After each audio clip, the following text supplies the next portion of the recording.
Mimpi Juliana menjadi seorang pengusaha kue kering kini terwujud berkat bantuan subsidi dari program Ultramikro yang diberikan oleh Pegadaian Syariah Aceh Besar.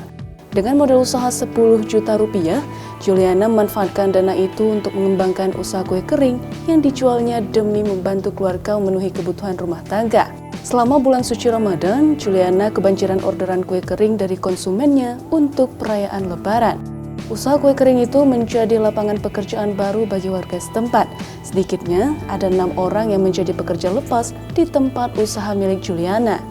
Dalam sehari, Juliana mampu memproduksi puluhan paket kue kering yang dipasarkan ke sejumlah swalayan, toko roti, maupun yang memesan langsung ke rumahnya. Tak heran omset penjualannya pun meningkat hingga belasan juta rupiah dari hari biasanya.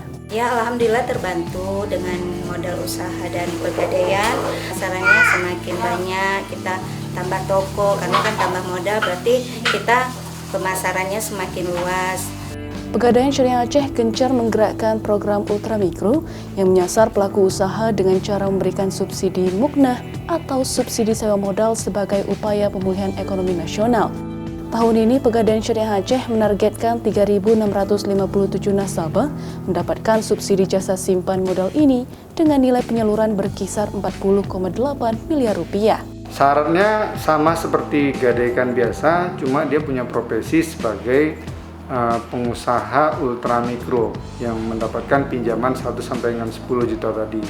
Pemerintah berharap dengan adanya program bantuan modal usaha ini dapat membantu pelaku usaha mikro mengembangkan usaha mereka sehingga bisa membuka lapangan pekerjaan bagi orang lain agar pertumbuhan ekonomi daerah kembali stabil di masa pandemi COVID-19 ini.